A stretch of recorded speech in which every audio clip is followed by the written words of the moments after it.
Hello students, welcome back to my YouTube channel. আজ আমি তোমাদের যারা মাধ্যমিক 2026 এর ক্যান্ডিডেট আসো তাদের জন্য জাস্ট একদিন আগে যে ভিডিওটি আমি দিয়েছিলাম সেখানে সবগুলো অঙ্ক সলভ করে দেওয়া সম্ভব হয়নি। পর্ষদের এই টেস্ট পেপারের এই পেজটি থেকে অঙ্কগুলোকে আমার বিশেষভাবে ইম্পর্টেন্ট মনে হয়েছে। অঙ্কগুলো খুব কঠিন নয়, এখান থেকে কিছু অঙ্ক তো আসবেই। তো আমি কতটা করে দিয়েছি সেটা হচ্ছে কি, এই যে অনুপাত সমানুপাতের যে প্রমাণ এটা করেছি, আর এই করণীটা করিনি, তোমাদের জন্য সেরেছি। যদি অসুবিধা থাকে কমেন্টে লিখলেই আমি নেক্সট ভিডিওতে করে দেব। এখন জ্যামিতির কথা যেটা বলি, আগের দিনও বলেছি, একই বৃত্তাংশস্থ সকল কোণের মান সমান, যেটা 35 নম্বর জ্যামিতি এটা, এবং এর সঙ্গে সবার আগে তোমরা 32-33 নম্বর উপপাদ্য দুটোকে রিভিশন দেবে। এই দুটো উপপাদ্য কিন্তু একটি আরেকটির বিপরীত ধর্মী, সুতরাং অনেক সময় পরীক্ষার হলে কনফিউশন হয়ে যায়। তো তোমরা কি প্রমাণ করতে হবে এই জায়গাটা বিশেষ করে মার্ক করবে। তো এই দুটো খুব ছোট উপপাদ্য দেখে নেবে। 35 নম্বর উপপাদ্য খুবই ছোট, তো এই 35 নম্বর দেখবে। আর হচ্ছে কোনটা, 34 নম্বর, যেটা বলা আছে যে একই বৃত্তের চাপের উপর অবস্থিত কেন্দ্রস্থ কোণ বৃত্তস্থ কোণের দ্বিগুণ, এটা কিন্তু খুব ইম্পর্টেন্ট। আর একটা হচ্ছে 37 নম্বরে আছে অর্ধবৃত্তস্থ কোণ সমকোণ, যেটা খুবই ছোট। এই কটা উপপাদ্য আমি বললাম, কটা হলো 35, 34, 37, 32, 33, পাঁচটি। এই পাঁচটির মধ্যে একটা কমন আসা সম্ভাবনা 100%, এটা আমার হিসাবে। খুব কিছু ভুল না হলে এটার মধ্যেই থাকবে। এছাড়া স্পর্শকের যে উপপাদ্য আছে, যেটা আমি তোমাদের পরের ভিডিওতে আমি বলছি, সেটা তো দেখবে। এবার হচ্ছে একটা কথায় আসি, সেটা হচ্ছে কি, প্রয়োগের মধ্যে এখানে এই প্রয়োগটা আমি আজকে আলোচনা করব। আর হচ্ছে এই প্রয়োগটি আমার জাস্ট আগের ভিডিওতে আমি আলোচনা করে দিয়েছি, সুতরাং এই প্রয়োগটাকে অবহেলা করবে না। আর এই প্রয়োগটা আগের ভিডিওতে আছে, তো এই প্রয়োগটা আমি সবার আগে এখানে আলোচনা করছি।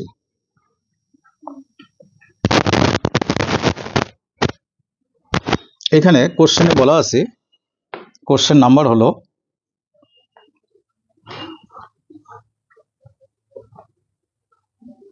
10 রোমান 1। বলা আছে দুটি এক কেন্দ্রীয় বৃত্ত, খুব সহজ।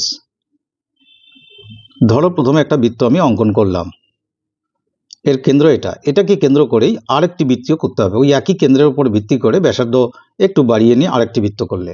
এবার একটি সরলরেখা, আমি এখানে কোশ্চেনে বলা আছে 10-1, একটি সরলরেখা দুটি এককেন্দ্রীয় বৃত্তকে এ ও বি বিন্দুতে, ধরো একটি সরলরেখা আমি অঙ্কন করলাম।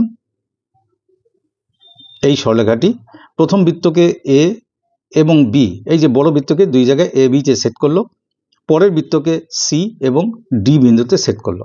আমাদের প্রমাণ করতে হবে, তোমরা ভাষা কিভাবে লিখতে হয় নিশ্চয়ই জানো, তো আমি জাস্ট মূল বিষয়টা বুঝিয়ে দিই। এটা কিন্তু তোমাদের অনুশীলনীতে আছে। প্রমাণ করতে হবে যে AC equal to BD, AC equal to BD, অর্থাৎ কিনা এই অংশটি,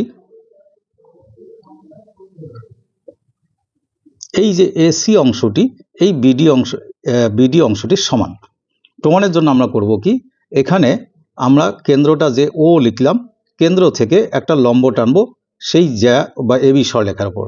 লম্ব মানে এটা 90 ডিগ্রি, এই দুটোই 90 ডিগ্রি। ধরলাম লম্বটা হচ্ছে পি দিলাম, এই নামটা পি দিলাম, ওপি। তাহলে আমাদের অঙ্কনে কি থাকবে, অঙ্কন হিসাবে তোমরা লিখবে, অঙ্কন হলো কি, যে ওপি লম্ব এবি অঙ্কন করি। এবার প্রমাণ শুরু। প্রমাণটা কিরকম, এরকম প্রমাণ লিখে কোলন ড্যাশ দিয়ে আন্ডারলাইন করে দেবে। প্রমাণ কি, তোমরা জানো কোনো বৃত্তের কেন্দ্র থেকে যদি তার জ্যায়ের উপর লম্ব টানা যায়, সেই লম্বটি জ্যাটিকে সমদ্বিখণ্ডিত করে। তো যখন ছোট বৃত্তের এই সিডি জ্যা আসে, তখন ওপি লম্ব যদি ধরি, আমাদের এখানে ওপি লম্ব কি, ছোট বৃত্তের জ্যা সিডি, তাহলে সমান দুভাগ করেছে, মানে সিপি ইকুয়াল টু পিডি, এটা হয়ে গেল। সিপি ইকুয়াল টু, এই যে সি থেকে পি ইকুয়াল টু পিডি। আবার এ থেকে বি পর্যন্ত বড় বৃত্তের জ্যা ভাবতে পারি, তারও কেন্দ্র একই ও, তো আমরা লিখতে পারি কি, আবার ওপি লম্ব হচ্ছে কি এ বি, বড় জ্যায়ের ক্ষেত্রে। সেক্ষেত্রে কি, এ থেকে পি বিন্দু পর্যন্ত, এই এ থেকে পি পর্যন্ত ইকুয়াল টু পি থেকে বি পর্যন্ত।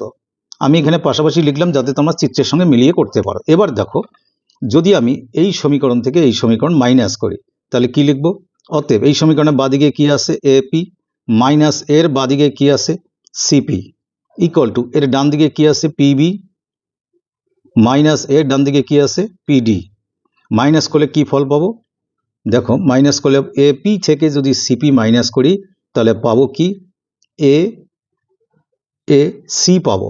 এই ছবিতে দেখো এই এ থেকে পি পর্যন্ত জায়গার থেকে যদি সিপি অংশটা বাদ দিই তাহলে এইটুকু জায়গা পাবো, অর্থাৎ এসি পাবো। তো এসি ইকুয়াল টু ডান দিকে এইটুকু কি পাবো, বিডি অংশটা পাবো। এসি ইকুয়াল টু কি হলো বিডি বা ডিবি। তো এটাই তো প্রমাণ করতে বলেছে, এটার সঙ্গে একটুখানি ভাষা ভালো করে লিখে তোমরা লিখে দেবে, কঠিন কিচ্ছু না। এবারে আবার কোশ্চেনে চলে আসি। কোশ্চেনে দেখো এরপরে যেটা আছে সেটা হচ্ছে এই যে AC square equal to eddy square plus 3BD square. তো এটা বললাম আগের ভিডিওতে আমি করে দিয়েছি। তো এখন আমি কি করব, এই যে 8-এর রোমান 2 যেটা আছে ক্রমিক সমানুপাতির অঙ্কটা, এটা তোমাদের বইয়ের অঙ্ক, কিন্তু আরেকবার প্র্যাকটিস হিসাবে আমি করে দিচ্ছি। কি বলা আছে, এ বি সি ক্রমিক সমানুপাতি, এটা দিয়ে আমরা স্টার্ট করব।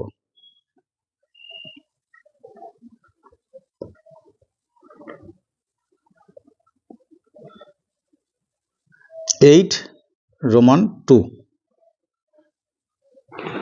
শুরুতে যেহেতু বলা আছে এ বি সি ক্রমিক সমানুপাতি, তাই আমরা একটা কথা এরকম লিখব, যেহেতু এ কমা বি কমা সি ক্রমিক সমানুপাতি, শর্টকাট কিছু করবে না, সমানুপাতি, অতএব ক্রমিক সমানুপাতি হলে নিয়ম কি, এ বাই বি, আবার বি কে নিতে হবে, ক্রমিক হলে বি কে নিতে হয়, বি বাই সি, এইটা ইকুয়াল টু কে, ব্র্যাকেটে ধরি, কমা দিয়ে, কেটা কেমন একটা ধ্রুবক, যেটা অশূন্য, শূন্য নয় এবং ঋণাত্মক নয়, সেই জন্য কে গ্রেটার দেন 0 লিখতে হয়। তো এবারে করবে কি, অতএব এবারে তোমরা ভাবো, আগে এইটুকু জায়গা ভাববে, আগে পিছিয়ে কিচ্ছু দেখবে না, B by C equal to K, তাহলে বি ইকুয়াল টু কি হবে, সি ইন্টু কে, এইটা আগে লিখবে পেছন দিক থেকে, B equal to C K. এবার এটার কথা ভাবনা বাদ দাও, এটার সঙ্গে এই কেটাকে ধরে নাও, তাহলে এ by B equal to K, তাহলে এ ইকুয়াল টু কি হবে বি কে। এবার একটা কথা চিন্তা করো, বি এর ভ্যালু হচ্ছে সি কে, তো এই বি এর জায়গায় ধরো আমি নিচে লিখলাম তোমাদের সুবিধার জন্য, বি এর জায়গায় আমি লিখলাম সি কে, আর পাশে একটা কে আছে ইন্টু কে, আলটিমেটলি কি পেলাম সি কে স্কোয়ার। তাহলে এ এর ভ্যালু পেলাম সি কে স্কোয়ার, বি এর ভ্যালু পেলাম সি কে, এই দুটো দিয়ে আমরা কাজ করব। এবার প্রমাণ যেহেতু আছে, তাহলে এল এইচ এস মানে left hand side, left hand side লেখার পরে অনেকে এখানে ড্যাশ দেয়, এটা ভুল কথা, শুধুমাত্র ইকুয়াল টু সাইন হবে, আর কোনো সাইন হবে না, কমা ড্যাশ কিচ্ছু হবে না। তা লেফট হ্যান্ড সাইডে আমাদের আছে A square B square C square first bracket 1 by A cube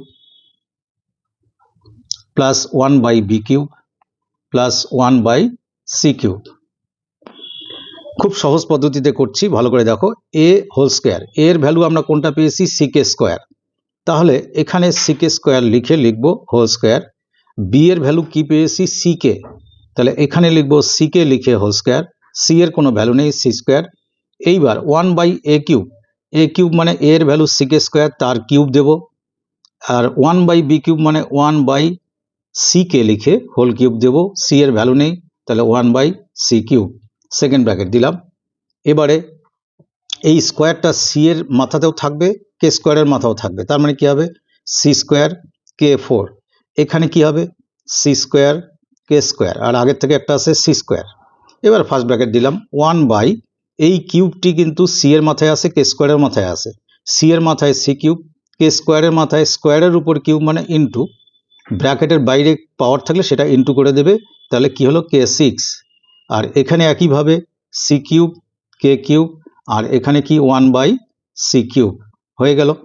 এইবারে c square C square C square, তিনটে সি স্কোয়ার একসঙ্গে করলে কি হবে c 6, k to the power 4 আর কে স্কোয়ার মানে কে 6, আর ওখান থেকে দেখো 1 বাই সি কিউব, এই যে c cube c cube c cube common নিলাম, নিলে কি থাকবে 1 by k to the power 6 plus 1 by k cube, এই যে কে কিউব আছে, আর এখানে কিচ্ছু নেই মানে 1 বাই 1 আছে। এবারে কি করব, এই সি কিউব দিয়ে সি টু দি পাওয়ার 6 কে কাটলে আর একটা সি কিউব থাকে, তো এখানে থাকলো কি সি কিউব আর কে 6 ইন্টু, এটা যদি আমি লসাগু খুঁজি তাহলে এই বড় পাওয়ারটা 1 আছে, বড় পাওয়ারটা হলো লসাগু মানে কে 6 দিয়ে কে 6 কে ভাগ করলে 1 থাকে, প্লাস কে কিউব দিয়ে ভাগ করলে থাকে কে কিউব, প্লাস 1 দিয়ে ভাগ করলে থাকবে কে টু দি পাওয়ার 6। তাতে আমার লাভ কি, এবারে আমি কি করব, K6 আর K6 কাটবো। কাটলে এখানে কি থাকবে, সি কিউব, আর এখানে ব্র্যাকেট দিয়ে এই যে সেটটা থাকলো সেটাকে একটু ঘুরিয়ে লিখবো, K⁶ আগে, K³ মাঝখানে, 1 পরে। তো বাদিকে আমরা এটা পেলাম। এবার RHS করে দেখো, এটাই আসবে।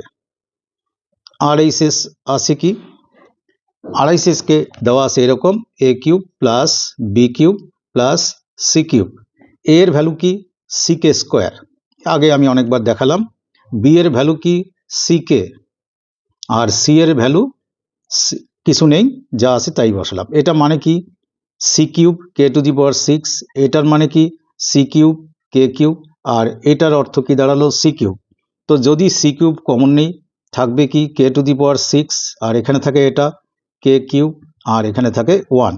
এবার দেখো এই যে অংশটা, এই যে যেটা মার্ক করে রেখেছি LHS, আর এই যে অংশটা RHS সেম হলো, তখন আমরা লিখবো therefore LHS equal to RHS proved।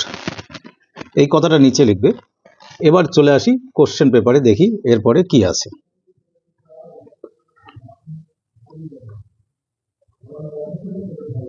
Question পেপারে যেটা এবার আছে, এবার তো এই প্রমাণ আছে, উপপাদ্য বই থেকে দেখে নেবে। এখানে যে সম্পাদ্য আছে, প্রথম আছে যে 7.5 সেন্টিমিটার বাহু বিশিষ্ট একটি সমবাহু ত্রিভুজ অঙ্কন করে তার পরিবৃত্ত অঙ্কন করো। তো এটা তো তোমরা নিজেরাই পারবে। এই যে এখানে যেটা বলেছে আয়তক্ষেত্রের সমান, আমাদের এখানে বলেছে আয়তক্ষেত্রের সমান একটি বর্গক্ষেত্র অঙ্কন। এটা অনেকে করে না, তার জন্য আমি দেখিয়ে দিচ্ছি। যে আয়তক্ষেত্র অঙ্কন করব তার বাহুগুলি কি 7 সেন্টিমিটার আর 4 সেন্টিমিটার, 11 এর রোমান 2।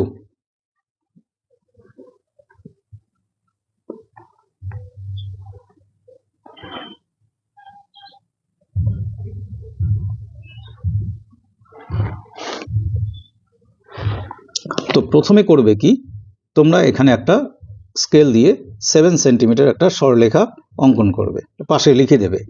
আর আছে কি 4 সেন্টিমিটার, সেটাও অঙ্কন করে এখানে 4 সেন্টিমিটার লিখে দেবে। তারপরে একটু নিচের দিকে আসো, এই যে বাঁ দিকে চেপে এখান থেকে 7 সেন্টিমিটার সরলরেখাটি অঙ্কন করবে, সরাসরি 7 এর এখানে আয়তক্ষেত্রের প্রত্যেকটি কোণ সমকোণ, তাই এই বিন্দুতে আমরা একটা 90 ডিগ্রি অঙ্কন করাবো। তো 90 ডিগ্রি তো জানো, এইভাবে বৃত্তচাপ নিয়ে একবার দুবার, আবার এখান থেকে এর সমান মাপ নিয়ে বা একটু কম নিয়ে এখানে একবার, এখান থেকে এটাকে আরেকবার করে আমরা এইভাবে এখানে 90 ডিগ্রি আঁকাবো। 90 ডিগ্রিটা এক্সাক্ট করার চেষ্টা করছি, যদিও আমি কম্পাস দিয়ে করছি না, আমি তোমাদের মোটামুটি বোঝানোর জন্য করছি। তাহলে এই হলো 90 ডিগ্রি। এবার কি করবে, এখানে নাম দিলে এ, এখানে হয়তো নাম দিলে বি। এটা কিন্তু 7 সেন্টিমিটার। আর এই কথাটি লিখবে না, ডায়াগ্রামে বা চিত্রে লিখবে না, আমি এমনি বললাম। এবারে চলে আসি আমরা এই 4 সেন্টিমিটার কম্পাস দিয়ে এই 4 সেন্টিমিটারের মেজারমেন্ট নেব, নিয়ে এ থেকে এখানে 4 সেন্টিমিটার কাটবো, যেখানে কাটুক, এখানে কাটতে পারে, উপরেও কাটতে পারে, যাই কাটুক। আবার বি থেকেও একই 4 সেন্টিমিটার নিয়ে এখানে কেটে দেবো। দেওয়ার পর আবার এই এ থেকে বি হলো 7 সেন্টিমিটার, এ বি, এটার মাপ নিয়ে এই বিন্দু থেকে এইটাকে কাটবো। কাটার পর এগুলোকে যোগ করে দেব। যোগ করে দিলে এ বি, মনে করো এই বিন্দুটির নাম, এখানে দিলাম সি, এখানে দিলাম ডি। আর এই যে সরলরেখার মাথাটি লম্বা থাকলো, এখানে একটা এক্স ওয়াই জেড কিছু একটা নাম দিয়ে রাখতে হয়। এবারে কি করবে, এই যে ডিসি রেখাংশটা হলো সেটাকে বাড়িয়ে দাও, যথেষ্ট বাড়িয়ে দেবে।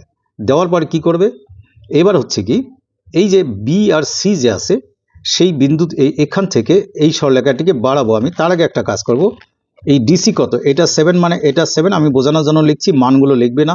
এটা 4 আর এই বাহুটি হলো 4, তাহলে এটা আয়তক্ষেত্র 4 আর 7 সেন্টিমিটার হয়ে গেল। এবার সি থেকে এই যে 4 সেন্টিমিটার, এই যে এখান থেকে এইটুকু যে 4 আছে, তার মেজারমেন্ট নিয়ে সি থেকে এখানে কাটবে। ধরো এরকম জায়গায় কাটলো, এটা কিছু একটা নাম দিলে, এ বি সি ডি, এখানে ই নাম দিলে। দেওয়ার পরে এবার কি করবে, ডি আর ই বিন্দুর মধ্যবিন্দু নির্ণয় করবে। কি করে করে, ডি থেকে ই এর অর্ধেকের বেশি মাপ নিয়ে, অর্ধেকের বেশি বলতে তোমরা যদি এখানে ডিসির সমান নাও তাহলেও হবে। কি করবে, উপরে একবার বৃত্তচাপ আর নিচে একবার বৃত্তচাপ। আবার সি থেকে ওই একই মাপে উপরে একবার কাটবে, নিচের বৃত্তচাপকে একবার কাটবে। কেটে স্কেল বসিয়ে এখানে দাগ, এখানে দাগ, এখানে দাগ টানবে, পুরোটা টানার দরকার নেই। আমার এই মধ্যবিন্দুটাই দরকার। যখন স্কেল বসাবে তখন এটা যোগ করার পর এটা টানবে, আমার এই বিন্দুটার দরকার, পুরো সরলরেখার দরকার নেই। এই বিন্দুতে বসিয়ে ডি এর মেজারমেন্ট নিয়ে যদি তোমরা ঘুরাও এসে সিতে মিলতেই হবে এবং মেলার পর একটা অর্ধবৃত্ত হবে। যদি সি না ই, যদি ইতে না মিলে যায় তাহলে বুঝবে যে তোমাদের মধ্যবিন্দুটা নির্ধারণ ঠিক হয়নি, সেটা আবার ঠিক করে নেবে। নেওয়ার পর কি করবে, ইতে মিলে গেল অর্ধবৃত্ত কোণ থেকে ডি থেকে ই পর্যন্ত। এবার এই সি বিন্দুতে এখানে একটা 90 ডিগ্রি কোণ আমার দরকার, কিন্তু আমরা এই অঙ্কের ক্ষেত্রে 90 ডিগ্রি করব না, কারণ স্কেল বসিয়ে বি থেকে যদি আমি এটাকে বাড়াতে বাড়াতে বি পর্যন্ত স্কেল বসাবে, বাড়াতে বাড়াতে যদি বৃত্তের চাপ পর্যন্ত যাই, বৃত্তের পরিধি পর্যন্ত, তাহলে কিন্তু এটা লম্ব হবে, কারণ আয়তক্ষেত্রের এই কোণটি সমকোণ, বিপরীত কোণে এটাও কি সমকোণ, এটা এই বিন্দু দিয়ে যাবে। এবার এই সি থেকে যে বিন্দুটি বৃত্তকে অর্ধবৃত্তকে টাচ করলো তার নাম দিলে মনে করো এফ। এবার এই সি এফ এর মেজারমেন্ট নিয়ে প্রথম করলে কি সি থেকে ডান দিকে কাটার পর ওই একই সি আর এফ হলো আমাদের, এইটাই হলো বর্গক্ষেত্রের বাহু, তার মাপ নিয়ে এটা কাটলে একবার, এখান থেকে একবার উপরে কাটলে ওই একই মাপে, আবার এফ থেকে এটাকেও কাটার পর এগুলোকে যোগ করে দাও, স্কেল দিয়ে আলাদা আলাদাভাবে যোগ করার পর এদের নাম দাও সি, এইটার নাম ই দাও তাহলে সুবিধা হবে, আর এইটার নাম তোমরা এফ দাও, সি ই এফ জি, আর এই নামটা চেঞ্জ করে এইচ দাও, কারণ আমার এটার নাম গুরুত্বপূর্ণ নয়। তার মানে আলটিমেটলি যে বর্গক্ষেত্রে পেলাম সেটা হচ্ছে কোনটা, আমি এখানে দেখাচ্ছি তোমাদের। এই যে ক্ষেত্রটা দেখছো এটা হলো আমাদের নির্ণেয় বর্গক্ষেত্র, যার ক্ষেত্রফল এই আয়তক্ষেত্রের সমান। তাহলে আমরা এখানে এই যে চিত্রটা দেখলে, এবার এই যে মাথাটা আছে এটার নাম ওয়াই দিলে, এবার নিচে একটা স্টেটমেন্ট দিতে হবে, এখানে সি ই এফ জি হলো নির্ণেয় বর্গক্ষেত্র যার ক্ষেত্রফল এবিসিডি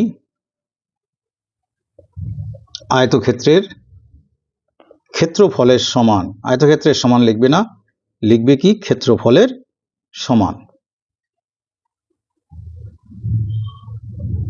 তো যদি তোমরা মনে করো যে শুধু লিখবে সি ই এফ জি হলো নির্ণেয় বর্গক্ষেত্র, এখানেই যদি ছেড়ে দাও দাড়ি দিয়ে তাহলেও চলবে, পারলে পুরোটা লিখবে। তাহলে আরেকবার চিত্রটা মনে করে দেখো, এরকম চিত্র তোমাদের বইয়ে আছে, এটা কিন্তু এবার প্র্যাকটিস করবে। আলটিমেটলি আর একটা কথা বলি, এখানে এই সেন্টিমিটারগুলো লেখা জরুরি নয়, লিখলেও কিছু ভুল ধরবে না, তোমাদের মার্কস ঠিকঠাক দেবে, এই হলো কথা। তো এবার চলে আসি আমরা নেক্সট কোনটা কথা বলতে চাই আমি।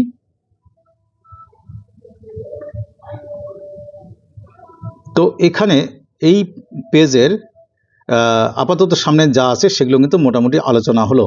তো এই পেজের নেক্সট পেজে যে অঙ্ক আছে তার থেকে আমি দুই একটি আমি আলোচনা করছি।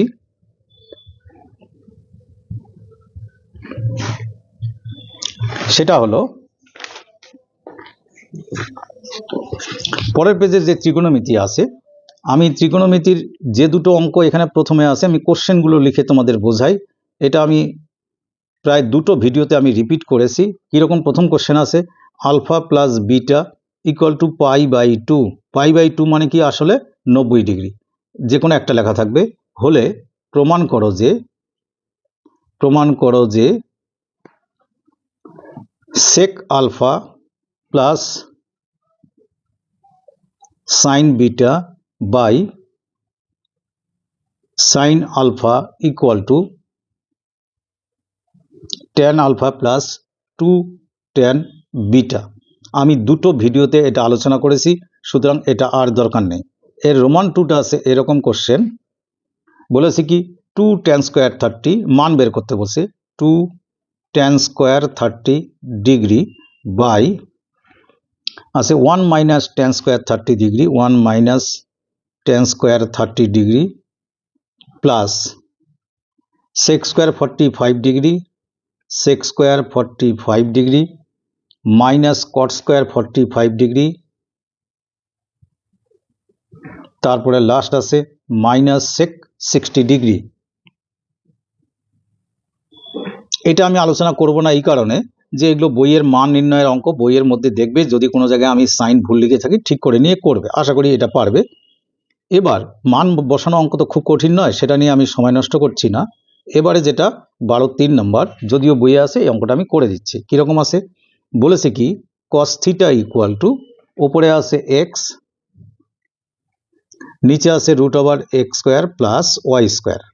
এটা হলে prove that, pt মানে prove that x sin theta